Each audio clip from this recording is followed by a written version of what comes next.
Daft Punk. Legends today, but of course they came from a pretty humble start. We'll get back to that. Within the Midwest rave scene, one group of producers and promoters became known as some of the wildest outside of the Detroit area. Drop bass network parties were known for being the hardest hitting in the Midwest, and well, the Midwest is what many consider to be the birthplace of house music. Drop bass network parties were an endurance test. 1994's Further Festival, with a U where the E should be, had Aphex Twin, and it was held in freezing cold Wisconsin weather. One attendee noted, "I missed Aphex Twin. It was just too damn cold." Another noted, "I don't think it stopped raining for 3 days." So, from the get-go, there was already this concept of, we are going to go into the woods, lug tons of heavy music gear up muddy hills, be freezing, and there will probably be drinks. People from all over the US made a sort of pilgrimage to the original Further. Quote, "I remember digging speakers out of a foot of mud. I was surprised at the scale of it. You'd come back to your tent and somebody would be sleeping in it you didn't know. It dawned on me, wow, we have a movement here." There was a small falling out between the festival promoters the following year, and Further 95 was held at a ski resort as kind of a separate experience from the previous one. Going out of the 1995 festival, there was a collective sentiment of, next year is going to kick ass.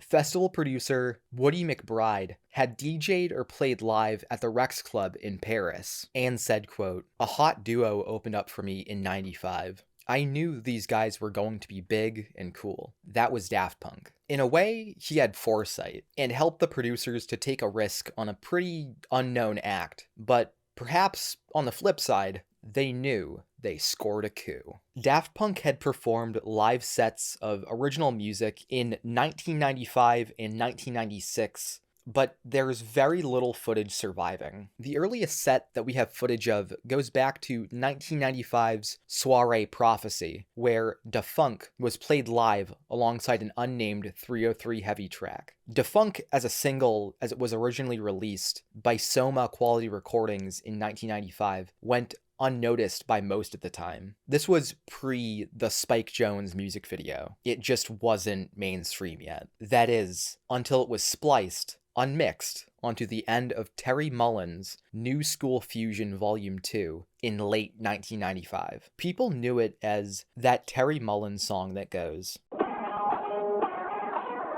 The 1996 Drop Bass Network produced festival would be known as Even Further, and would be held for 3 days during Memorial Day weekend at Eagle Cove Campground in Wisconsin. It did not rain the first night of the festival, but reportedly rained for the rest, creating a mud pit. Quote, "It was hard to put up a stage in mud. Dangerous, too." This is the difference between the festivals now and the music back then. The rave scene was built on music and people's camaraderie between each other. We took away the rock star aspect of it. You were there strictly for the music. Quote, "I remember people telling me stories about being afraid to touch their microphones because they were standing in a pool of water. Any outdoor DJs tried to block the wind out of the turntables and were taping quarters to the bottom of the tone arms. The then undiscovered talent would have to ship their gear across the Atlantic. And, quote, those Roland machines were not made for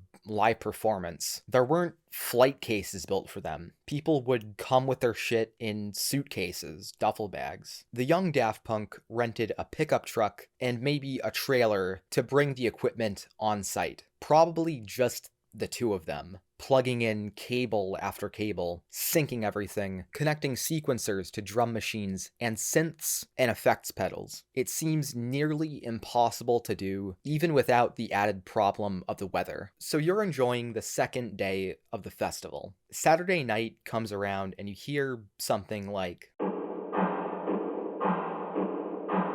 and you knew you were about to get your socks knocked off. You had to rush to that mud-covered tent. This was the night of Daft Punk's first American show.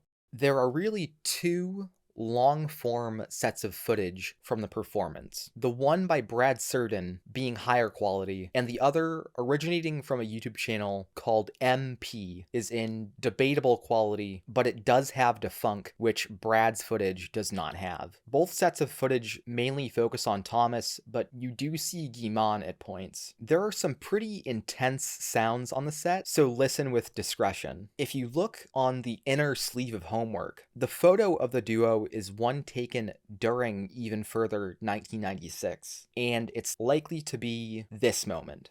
Either way, you have a roughly 40 to 45 minute live electronic music set in 1996. Notice, not a computer in sight, just two shy, quiet French guys and their equipment. Guimond even notes it as being one of their favorite, held in the woods, away from the city. It isn't that Even Further is the greatest Daft Punk show or moment ever. I think what makes it special is how rough it is. It's not perfect by any means. Even the majority of Homework era recordings are better than this show, but Daft Punk certainly does not get this out there at any point in their career, and it's weird and risky. Even work from a year or two later does not sound like this.